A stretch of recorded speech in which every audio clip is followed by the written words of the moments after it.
but this is the Produce Reporter Week in Review. And this week we had a couple of stories about brands doing a refresh. One of them is Subway, which to me, I think about Subway. I haven't gone to Subway in years. And I can't even think of why, but we have a local chain here that I like a lot better, probably because their flavors are better. Subway was an amazing story because they came in and for the longest time, it's still probably the case. They're the biggest food franchise because it's cheap to do and it was good. Yeah. And it was so good, it got copied so many different ways, and that's flattering. But at the same time, you can turn into Kmart pretty quickly. Yeah. For years, and all of a sudden, you're out of there. Well, and when I think of Subway, I also think of, and here's where we've talked about Dollar General as well. Subway is low overhead, really fast franchising, and I don't even know how many Subways there are. Are there like 10,000? Maybe more than that, probably. Because they're everywhere, especially in rural America. A lot of the times when you go through one of these one-stoplight towns, you're going to see a Dollar General, a Subway, and maybe a Dairy Queen, Sonic. It's actually 40,000 in 100 countries. I was way up. 40,000 Subways. Actually, if you stroll around downtown Chicago, you would not doubt that there are 40,000 Subways because it seems like every corner has both a Dunkin' and a Subway on it. This franchise model expanded extremely rapidly. However, all the copycats and all the other sub chains that gained prominence, oftentimes to me, had a little bit more going for them on the menu side of it. Subway just seems like a, white bread American sandwich. And maybe I want avocado. Maybe I want some, California Club or something like that.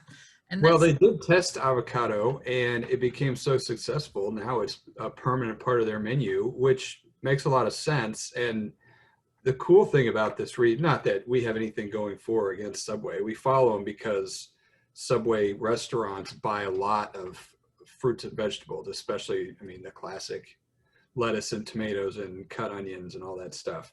So of course we follow them. But the cool thing about the refresh is they always bring fresh produce into it. It's not always necessarily the focus, but is a focus. And they definitely highlighted avocados and the different fresh options. And that segues into our second story, which is the refresh of Save-A-Lot, which is a value retail chain. And they say they're going to revamp a third of their stores this year, which seems to be very rapid. You'd think they would roll that out over a little bit more time. And they're saying all 1,000 stores by 2024. So that's pretty quickly that they're going to be rolling out these refreshes, which makes me wonder how superficial the refresh will be. Is it just going to be, some updated signage? And the photo that they sent out, though, with the press release, interestingly, is a photo of a Save-A-Lot produce that looks like no Save-A-Lot I've ever seen. Yeah, it does. It looks like, I don't know, almost like one of the refreshed Walmarts. Mm-hmm. There's a lot of space there and a lot of color breaks, and that's not something that they're really known for. No, Save-A-Lot for me, whenever I've store checked them, has always been kind of, I hate to be mean, but it's a letdown in the produce department, and hopefully this would be indicative of bringing more fresh produce to a wider audience and not just treating it as an afterthought, because that's what it seemed like before. It was like, oh, we have, the top 40 SKUs, if even 40, and maybe 10 tomatoes on a display, and you might want to buy one of them. So it will be nice to see, because a lot of people don't realize that Save-A-Lot still has 1,000 stores. It used to be part of Super Value. They spun it off a couple of years ago. And so this has a pretty big potential to bring a lot more produce to a wider audience. So that's definitely a retailer to watch. But another one in this sphere that I think a lot of people didn't know, that Aldi actually in the last couple of weeks surpassed the 2,100 store milestone. They're getting up into Kroger territory now with store count for Aldi. So these discounters are really making a push all across America. Yeah, I'm surprised. One of my philosophies as a consumer and working in this job is to do a wide variety of grocery shopping, and then I gravitate toward the ones I personally like. And I'm amazed that I really like the Aldi that's basically less than a mile away. I've seen their progression of fresh produce, and it's been very impressive. And the amount of times that you have mistakes are getting further apart. Now, we did have some avocados this week that did not work out well, but being 50 cents a piece helps make up for it. Yeah, I can remember shopping at Aldi as a kid. They had no fresh produce back then. And then when I was in college, I went there, and it was stuff like 4 tray-packed lemons and limes, and then celery, or those would be the only kinds of things that you would buy at Aldi. Nowadays, unfortunately, where I live, the closest Aldi for me is a 45-minute drive. But a friend of mine and I have been watching and like doing this because the next closest one is going to be 20 minutes away, and it is hiring right now. So she drives by all the time and sends me photo updates of, oh, they're getting closer. So I'm looking forward to having one a little bit closer, but for me, it's a stretch because I can throw a rock and hit an HEB and throw another rock and hit a Walmart. You and I couldn't have more opposite retail grocery situations. Walking distance for me, and it takes me a half an hour to get to a Costco. Yeah, it takes me 3 minutes to get to Costco. It's because I live in the burbs, and you don't. You're more of a city dweller. I do live in the city. So yeah, but are you in a food desert? Would you consider yourself to be in a city food desert? Where's your closest grocery store? Aldi's the closest one, but there's 2 a mile the other direction. We are definitely not. We're solid. And we have a quick trip even closer, halfway to Aldi, and they have an amazing food selection for a convenience store chain. Yeah, we've got 79-cent ice cream cones, which we've been doing for years with the kids. Ours are 49 cents right now because we just got Quick Trip is making a huge push into Texas and into farther south into Texas. And they are popping up all over Central Texas right now because I really felt like there was not a competitor. Buc-ee's is one, but Buc-ee's is the world's largest convenience store. So it's not like you can just plop one of those on a street corner. Quick Trip has been coming in and clearing out old retail space and building new for the last, I'm going to say 3 years now. And there are dozens of them here in Central Texas. And there's another one to watch that I've been watching on LinkedIn, and I know a lot of other people are going to notice that because it seems like my circle of influence on LinkedIn is all following Stephanie Stuckey from Stuckey's and how they're revitalizing the brand. And they're more focused on things like pecans. And actually, one of the posts that I saw from her today was about how they have their own peach stands, and they're bringing back the peach stands to sell Georgia peaches on the side of the road. And so a local produce angle there. It's a really fascinating story to watch. So I'm sure a lot of other folks in produce are watching her as well to see how that store revitalizes, because at their heyday, they had almost 400 stores across the US. And now I think when she bought the brand back in 2019, I think they were a couple dozen were left. So super fun stuff to watch though. I really enjoy it. We're going to switch gears though to talk about one other thing that really caught on with our readers this week. And it's not about physical stores. It was about online shopping and actually how much online purchases for SNAP increased over the past year. A lot of the states, I think only 2 states had pilots at the very beginning. Actually, only 2 retailers were accepting SNAP at first, and that was Walmart and Amazon, I believe. And then in February of 2020, they started increasing the pilot availability of people to be able to buy SNAP online, and it grew so fast. I think probably shocked the USDA for how fast it grew. I mean, the percentage was like 8,000%. But Yeah, that you number's not start at a very small number and get up to billions, then the percents start to go wild. I think the easiest way to understand this story is when you click on it and you see the chart, and basically it goes from practically zero in February of 2020 to an enormous amount, like almost every state in the next 6 months, and the amount redeemed goes from just above. You know, so what I'm looking at and what I'm thinking about in the SNAP story, while there was nothing specific in there, it's also the pandemic EBT spending, which is not going to be forever. That's something that's a temporary program. So we saw it hit from May to June. It went this huge, and I'm going to put this up so I'm not trying to describe a chart while everyone's watching.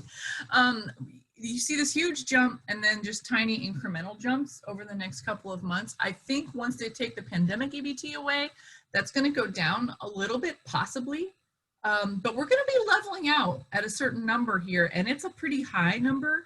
But what I think would be a really interesting, if they can get the widgets and gizmos all right, and we mentioned it just a second ago, is the Feeny program, whatever Feeny is called now. I need to find that out and talk about it in the more accurate.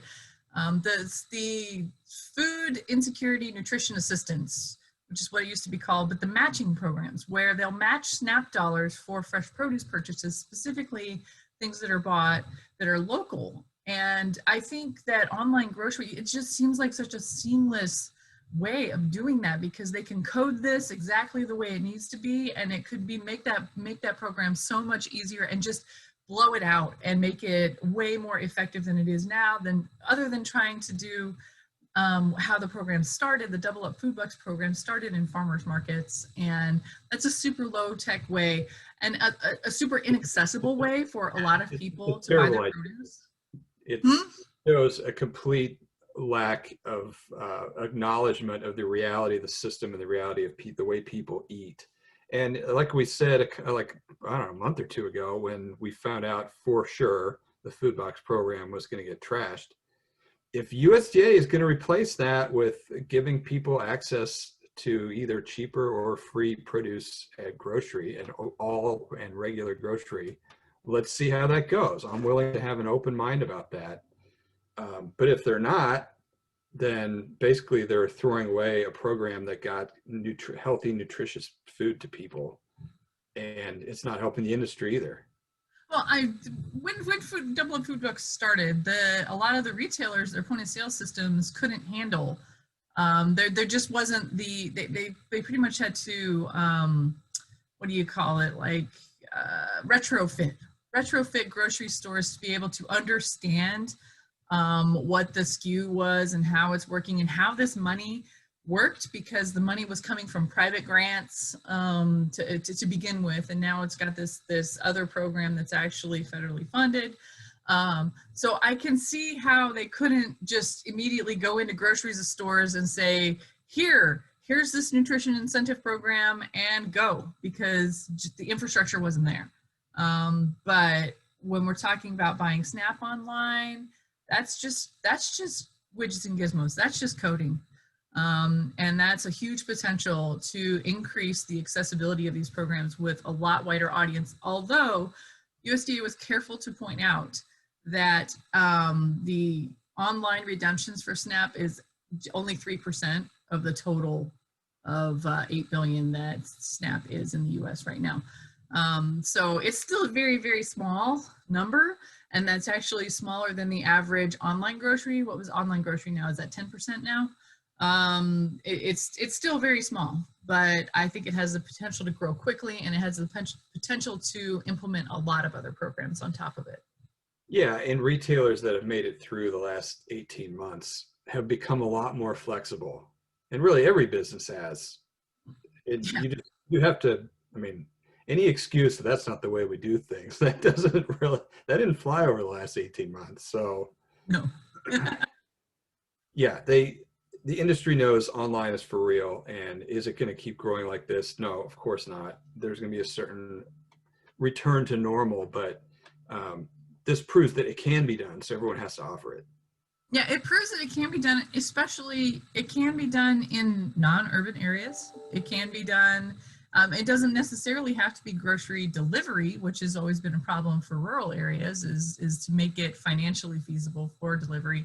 And also they're figuring out whether, you know, the whole model of having external people come pick your produce or having internal people do it, how does that work from a profitability standpoint? We've got a whole lot of data and a whole lot of numbers to crunch over the next couple of months as retailers are evaluating, you know, consumer return to normal versus willingness to buy online, and how to make that work the best way. Because before it was such a small number that you really didn't have like real data on how is this going to work for my business. And now you've got a lot of numbers and a lot of volume to figure out, and also to figure out what is making people happy about it and what you know, shortcomings it has. So a Not lot only of things. that, but as Richard Smoley points out in his column this week about online grocery, people are starting to realize and evaluate, is this something that's worth paying for? Because retailers will not offer it at a loss. No. And people will have to pay for it. And if you get it delivered, you're also tipping delivery drivers. So what was I doing other than shopping, and was that more worth it? And well, am I willing to pay for it? Consumers have got this year to figure that question out. Yeah, yeah. I mean, would you rather be sitting on your couch, or would you rather put some pants on and go to the store? For a lot of people, you know, that equation equals I'm still at home. And But for you me, got to pay for it. yeah, but you pay for it, and it's your opportunity cost. I believe I learned that in microeconomics class. It's your opportunity cost of sitting on the couch and having someone else pick your groceries versus going and doing it yourself. And if you are happy enough with the groceries they pick, maybe it's worth it. All right, well, that's it for the Produce Reporter Week in Review. Are you Italia or England this weekend? We will figure it out, and then we will probably stop talking about soccer for, you know, a couple of weeks, maybe. There's no World Cup until the fall next year. So the soccer's pretty much out for the next 18 months. All right, if you are not getting the Produce Reporter newsletter, you need to go to producebluebook.com and sign up. Well, yeah, I did go and find Willie's England jersey. Look at this. This is vintage. It is nice. It has like paisley in the collar. Wow. Yeah, that's nice right there. Mine is a 02 World Cup version. I don't even know when this is from. Oh, wait, 2008. So, but in our household, we got one going for Italy and one going for England.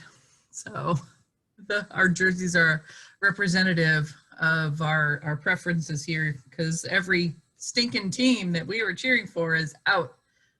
Well, actually, I have the reveal. Oh, what do you got? Oh, you have both too. Look at that. I'm definitely going for Italy. I'm at the beginning. I can search back far enough to find some Italian history, I'm sure. Their striker's blonde. Oh, there you go. I mean, right? You know, I could pass for it. Every single team I've cheered for has lost, and I'm just out of it mentally. And the only thing I've got going for it is that if England wins, they all have to get Phil Foden's terrible haircut. That would be. He is not blonde. No, he's blonde for the tournament. All right, we are almost done talking about European soccer.